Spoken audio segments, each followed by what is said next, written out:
early, but I just wanted to log on to make sure that everything was working correctly. So hopefully you can see and hear me. So this event is actually marketed as a Q&A session with me. However, I haven't had any questions in advance, so I am just going to talk a bit about my business, how I got into floral design, and then of course leave the comments open for you guys to reach out and ask any questions that you would like. So I am Rosie. I am the new floral head for the Wedding Academy. So I only started last month, so this is the first live that I've done. So yes, I just wanted to let you know how it all started really. So I actually started my journey with the Wedding Academy, and it was really unplanned how I actually became a florist and got involved with floral design. So I actually joined the wedding styling course to begin with. And my tutor, who worked for the Wedding Academy at the time, she was a florist. And she said to me, Rosie, if you're not including flowers in your styling work, then you are losing so much business financially, and, you know, just couples that want to buy into a whole package and not somebody to just, you know, like set up the tables as such. And up until that point, I had not even touched a flower, ever considered being a florist, and that was in 2017 when I started the course. And the whole reason that I even actually started the wedding styling diploma was because I had recently at the time renovated a house. I was so obsessed with interiors and like decorating and styling, and I thought, how and where can I put this passion into a job? So I started looking, and that's when I came across the Wedding Academy. So yeah, as I said, I actually started out doing the styling course, and then very quickly changed over into the floral design world.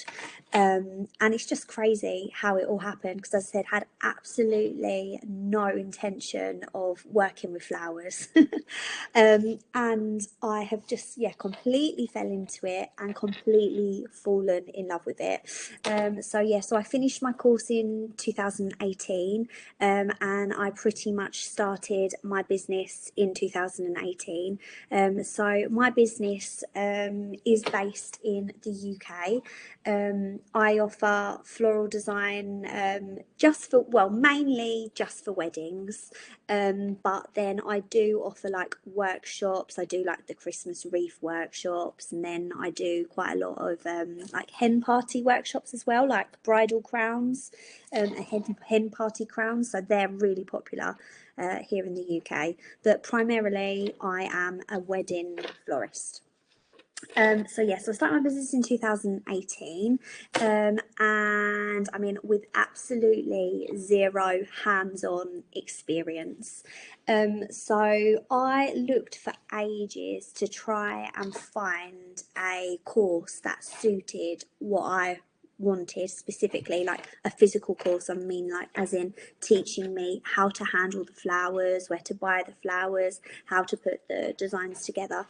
And because I had a full-time job at the time, I really struggled to actually find a course that wasn't going to take me like years to complete. I didn't want to go to university and get a degree in floristry. I know there are florists out there that do have degrees, but what I will say is that you do not need one. So never once has a couple ever questioned what qualifications I have. So I've done a lot of courses, but I have not done any formal like physical flower courses. So don't think that you have to do that to get started with your business. So I looked around for ages to try and find a course that really suited what I wanted. And to be honest, I couldn't find one because, as I said, because I was working full time, a lot of the courses were for extended periods of time. So I didn't really have an interest in going and getting a degree. I knew that was going to be too much of a drawn out process for me, and I just physically I didn't have that time either.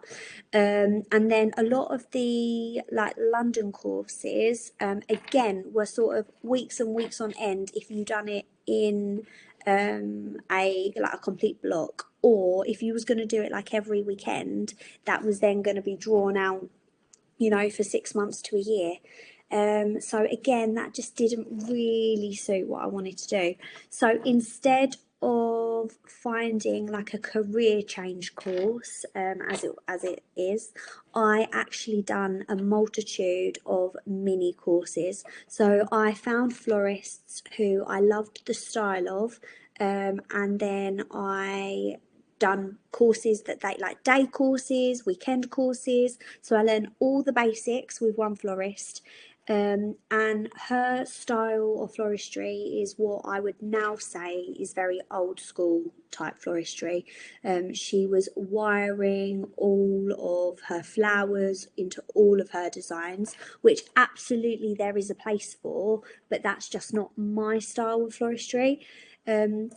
So as you sort of develop, you will definitely find your own style, and you'll find what works for you.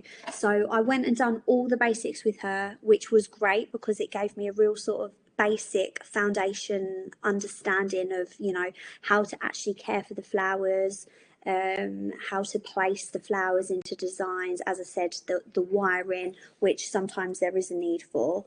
But then I went on to find florists that I really loved the style of, who I could actually learn their techniques to put into my business, and I did like day courses with them.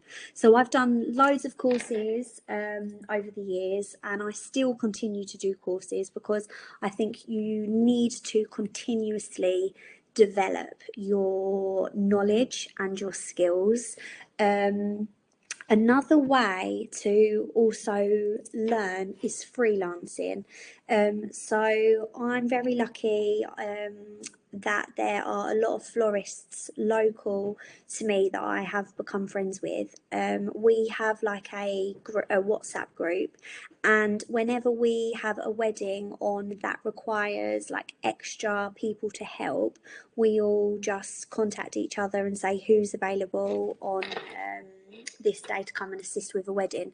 So going and working for other people and having other florists come and work for you is such a great way to just sort of discuss ideas, and just learn from what other people are doing.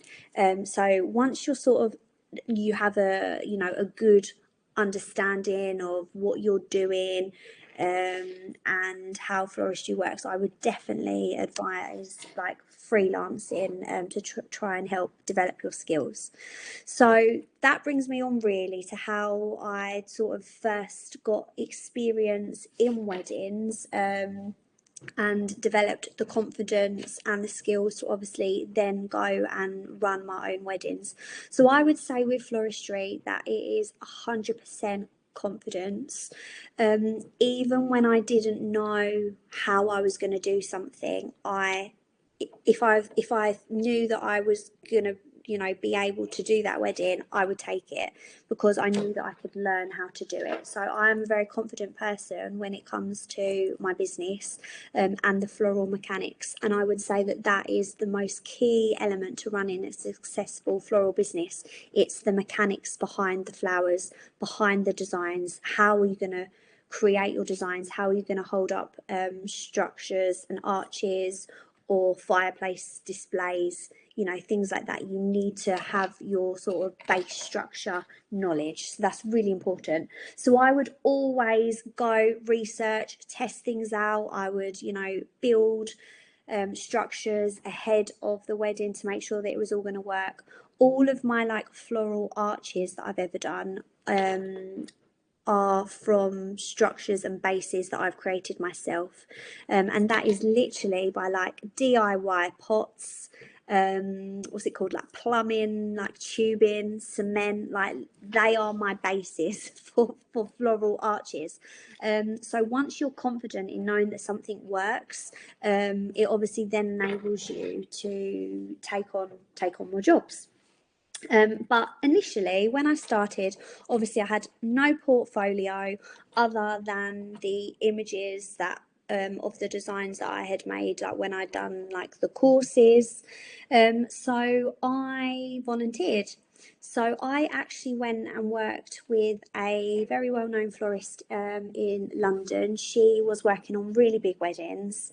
So I went and volunteered with her for 6 months, not full time because obviously I was working as well, but at the weekend, and I learned so much from her. Just the logistics of like actually having a wedding and being there on the day and just seeing all the other suppliers come together to, you know, to bring the wedding together. That's really important that you know sort of how that works. So yeah, so that I would say is a really, really good way to gain experience, and also you can, you know, speak to the person that you're working for and say, is it okay that I take images, videos of the designs that I make, so that I can showcase them. So you're not saying that it's your wedding. So when it comes to like crediting on Instagram or your website, you need to be very, very transparent that it's not your wedding, it's not your design. I have had it a few times where freelance florists have worked for me, and they've asked my permission if it's okay to post things, which I always agree to. But they haven't specified that they were working for me. So then it looks like it's their job, which is a bit cheeky because obviously it's not their ideas, it's not their concept, it's not their planning. And so much goes into obviously planning the flowers for a wedding. So yeah, so always check with who you're working for if it's okay to post the images, but just be sure that you are crediting that person correctly. But that is a really, really good way to build up your portfolio. So I would definitely advise trying to seek out some volunteering options. Secondly, a really good one to build up your portfolio is by doing styled shoots. Now, styled shoots in the wedding industry are so popular. I'm sure you probably all know what they are anyway. But basically, it's when a group of suppliers all come together to create a fake wedding as such. So you're staging lots of different areas of the wedding, literally from the bridal and the groom prep, to the ceremony, to the wedding breakfast, to the dance, to the cake cut, like literally every area of a wedding that you can think of, you're staging it with models to get images. So I actually went and again volunteered on a styled shoot when I was just starting out. I was literally just a helping hand to the stylist, just to understand how they run, because again, quite similar to a wedding, they can be a lot of hard work, because if you're the one organising the styled shoot, you are managing a group of suppliers, you've got to manage their expectations, you're the one that's got to, you know, set the proposal, the vision board, how you want it to turn out.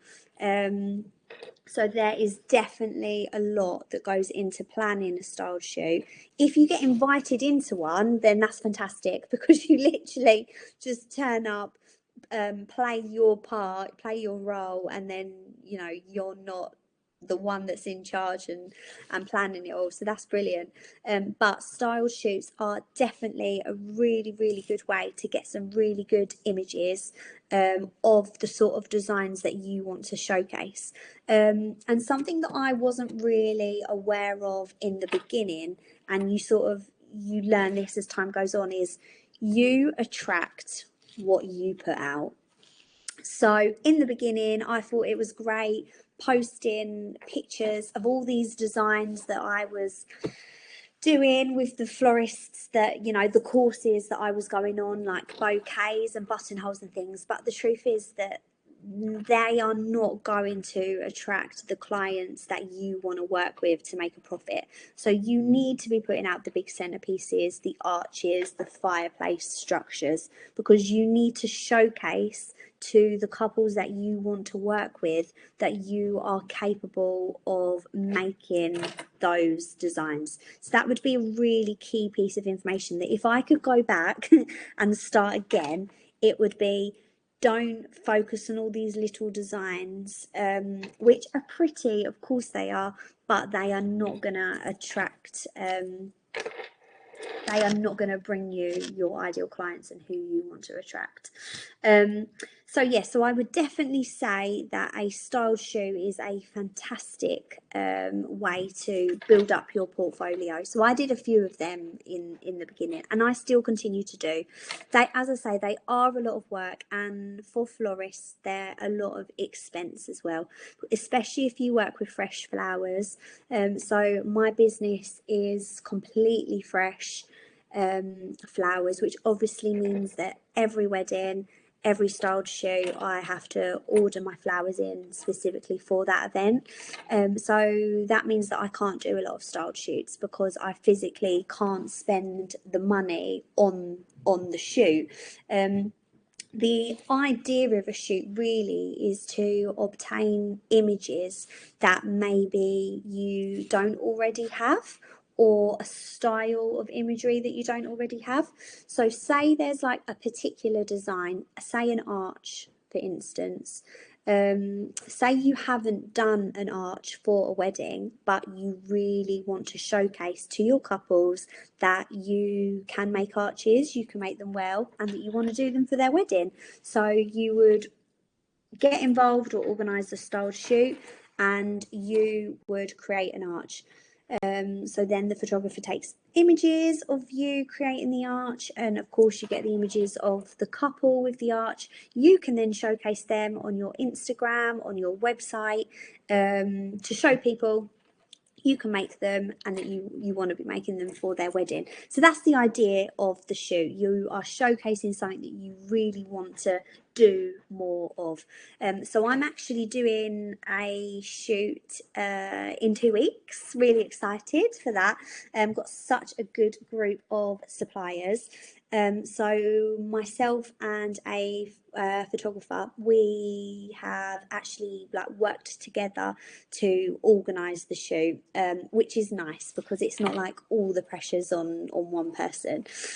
So yeah, really excited. It's going to be a really modern, chic, like Vogue type shoot. So in April, when I do my live training in April, I'm going to talk about like style shoots in a lot more depth, and I'm going to tell you all about that day.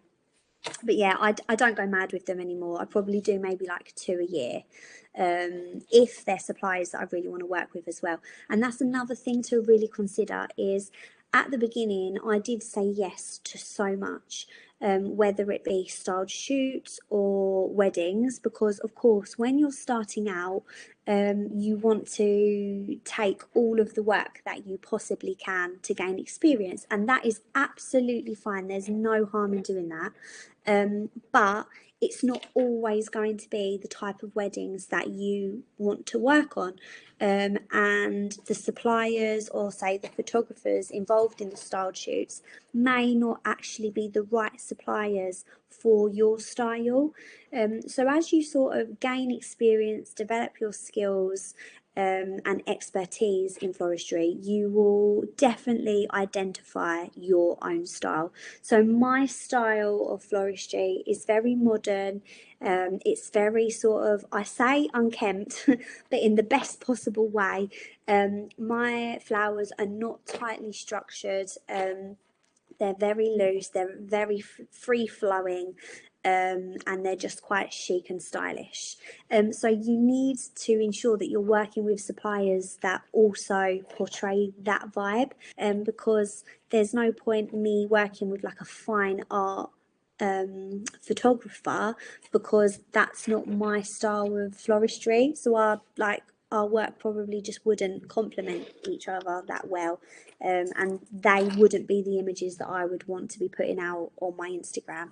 And don't get me wrong, in the early days I done quite a few weddings that images are not on my Instagram, because as I said, you say yes because you want to gain the experience, but you very quickly will learn that saying yes to everything is not the best thing to do. So really bear that in mind, like when you are getting involved in style shoots, like, are you actually going to be able to use these images to promote your business and promote your work? So yeah, and both of those, so the freelancing, the volunteering and the style shoots, that is, all of those ideas are you getting images basically for free.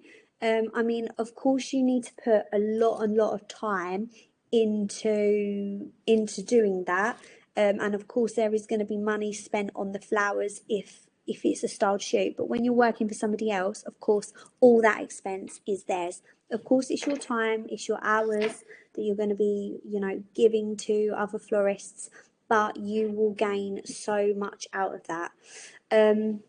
Something else that I done at the beginning was I ran a competition and I gifted 2 weddings for free. So when I say weddings, obviously I mean just the flowers. And when I say for free, I am talking about my time. So my terms and conditions were really tight, that the actual flowers had to be paid for by the couple. So, I mean, this was years ago now, but let's just say, for example, that the retail cost of the flowers was £1,000, for example. The couple paid for the flowers. I just gifted my time. So they got all of the designs, all of the concept, all of the, the setting up and everything completely for free. But by doing that, I had so much interest, because everybody loves a freebie. So I had so much interest in people entering like my giveaway, and I did that all on Instagram. That I was generating followers, because that was part of the giveaway criteria, that people that entered had to follow me. So I was gaining followers. All of those followers were people that were getting married, so of course that's ideal. And then I was able to work on 2 weddings and get loads of imagery. I never really planned to gift 2 weddings. That sort of just happened because one of the couples was like, they were both models, and I thought they would be really good for my imagery. So I ended up, gifting a second one, which of course meant a lot more work, but I am really thankful for that, because I got the experience of working on my own weddings, and I got all the images to use. So that was really beneficial to me. So you've just got to find what works for you. I mean, if you have got the time to go and give to other florists for free, then I would say do that. If you want to jump straight in with your own weddings, then maybe consider doing a giveaway to try and find a couple that you can work for free. Or it may be that you know a friend or a family member who you could offer to do their wedding flowers, just so you can get the experience of how that day comes together and you can get the images. That's such a big thing, because I don't know anyone that would book a florist or a designer, a stylist, without seeing what they can do and what they can produce. So I think it's really important that you need to have good quality images to showcase your work. And that being said, when I started out volunteering with that florist in London, like I said, she always said about only posting professional images. Now, of course, at the time, I didn't have that luxury because I hadn't done any of my own weddings. I didn't have the professional images. And although she was happy for me to post the designs that I had created on her behalf, she wasn't sharing the photo galleries with me. So, of course, I didn't have access to any professional images. So that is a very good idea, but of course, that is a bit of a luxury because when you're just starting out, you're not going to have that portfolio of professional images. So don't worry about that. Now, I do only post professional photographers' images on my Instagram. On my stories, of course, I put all the behind the scenes. That is my own footage. And when it comes to like videos and reels, again, that is my own footage because I don't have a videographer following me around getting footage. So that is shot on my iPhone personal footage. But when it comes to actual images, I do only use professional images now. And it's never a guarantee that you are going to be given a gallery to somebody's wedding. As you can imagine, it is a very personal thing to the couple. All of their images have their family in, have their friends in, and not all couples want to share their gallery with you, and that is absolutely fine. If I have a couple that doesn't want to share the gallery with me, I just very politely ask if it's okay if they send me a selection of images which really focus on the floristry, and I haven't had a couple who haven't done that. So I always do get some photos. If it's not the whole gallery, I get some photos from every wedding which I am then able to share on my Instagram. And of course, you just need to make sure that you are crediting like the venue and the photographer in all of your images. That's to be really polite because it is their image that you are sharing. And B, it's to show future potential couples who you are working with and where you are working. And by tagging other suppliers into your work, you can also hope that they will reshare your work on their Instagram to their followers, and you will get some new followers or new interest from that. So yeah, so always make sure that you are crediting correctly, and it's very nice to sort of comment and share other people's work as well, because then hopefully the favour will sort of be returned. Another thing I would say is just practice your style. It's very easy to have a look at what other people are doing, and thinking that that is the sort of style that you like, style you want to go down. But I think until you actually start designing yourself, it's really hard to know, your specific style, but it will just come completely naturally.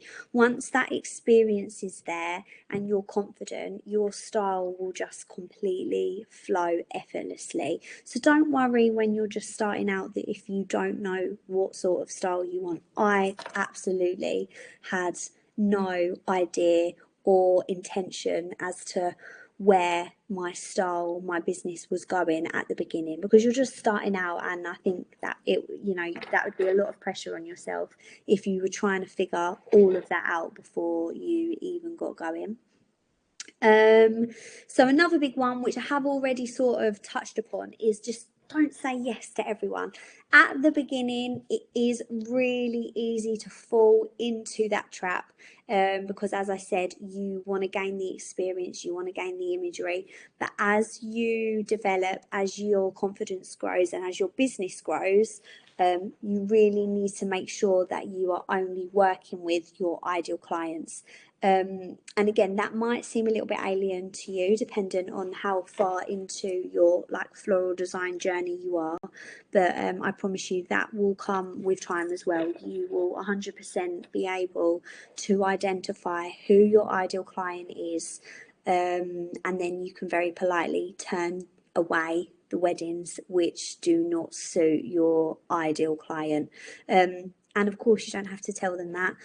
You just say that you're not available on their wedding day. So yeah, so that will come. And then another big one is networking. So a lot of the success, I would say, probably in the industry is who you know and who you work with.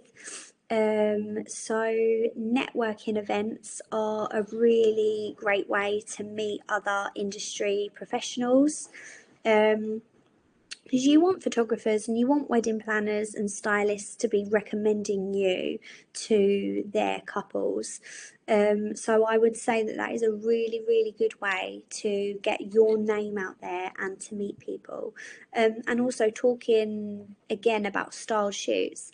They are a really good way of, you know, building connections and building trust. Because we all follow people on Instagram, and we all think, you know, that they'd be really great to work with, and that we'd love to, you know, we'd love to work with them. But until you do, you don't actually know if you can get on with that person, or, you know, if you like the way that they work, or if you'd be willing to recommend them. So I would definitely say that networking and styled shoots are a great way to actually meet people, work with people, and build up connections.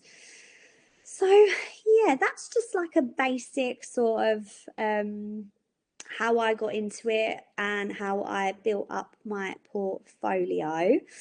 Um, the comment section will be left open. So if you have any questions about, you know, starting your floral design business or anything that I've sort of touched upon, then please do comment below and I will get back to you. If you are new to the Academy, I am offering a 30-minute free taster coaching session. So please do book onto that. That's your opportunity to ask any questions about the course or about actually starting your business, or just, you know, talking to somebody that's in it. So yeah, please do make the most of your 30-minute free call. And for any of the other existing students, of course, if you wish to have a coaching session, then absolutely reach out to me if you've got any questions about, again, what I've said in this video or the course or just general floristry questions. I'm absolutely happy to help. But yeah, so the chat will be left open, guys. So any questions, please feel free. And as I said, April is going to be all about my styled shoot that I'm doing in a couple of weeks. And we will delve into the world of styled shoots a lot more. But anyways, have a good evening. Thank you.